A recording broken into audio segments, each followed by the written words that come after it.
just down the hill from Mycenae, the great citadel of the Mycenaeans, the Bronze Age Greek mainland people that traded as far away as Italy and North Africa. There is, in a hill, an enormous tomb, which is sometimes known as the Treasury of Atreus. Or the tomb of Agamemnon. The type of tomb that we're looking at is called a tholos, or a beehive tomb. And this is one of two types of tombs at Mycenae. These are the larger of the two types. The other are shaft graves within a larger circle. But the tholos are truly monumental, and this is the largest of them all. And these date to a slightly later period of Mycenaean history, and they are clearly expressions of power. The ruling elite were buried in tholos tombs. We're going to walking along a passageway that's built into the side of the hill with huge blocks of stone that have been cut quite finely and fit together very closely. Some of the stones are just of such a large scale that it's hard to imagine people being able to move them. Right now it looks very spare, but this had carvings. It may have had relief sculpture,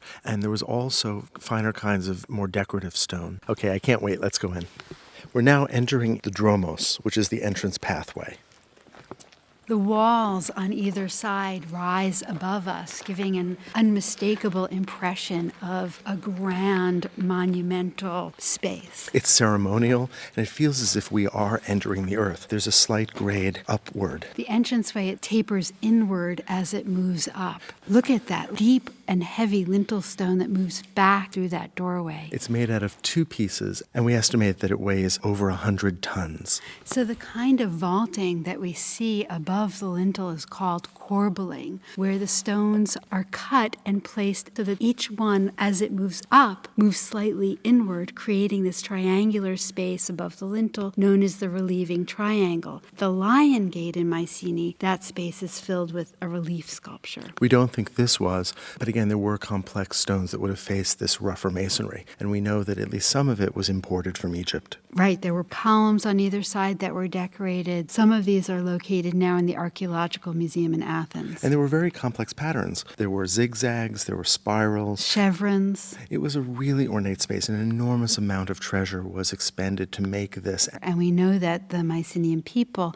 buried considerable treasure with their dead. These tombs, though, have been robbed. We're now at the threshold, and we can feel the coolness of the interior space. It's empty, it's dark, and it's massive. And it's long. This entryway is 10 or 15 feet deep. As we enter into the domical space itself, we are in a round chamber, which beside the entranceway and the actual burial chamber to the right is completely circular. Some architectural historians have hypothesized that there may have been carved bulls around the bottom, but it rises to an enormous height above us. So this is a real engineering achievement to create a domical vaulted space this high and this wide. This is not post and lintel architecture, but the creating of round arched spaces. In fact, this will be the largest domical space until the Pantheon in Rome. More than 1,000 years later. And it is using that corbelling technique. So each of these stones pushes inward ever so slightly and is cut at an angle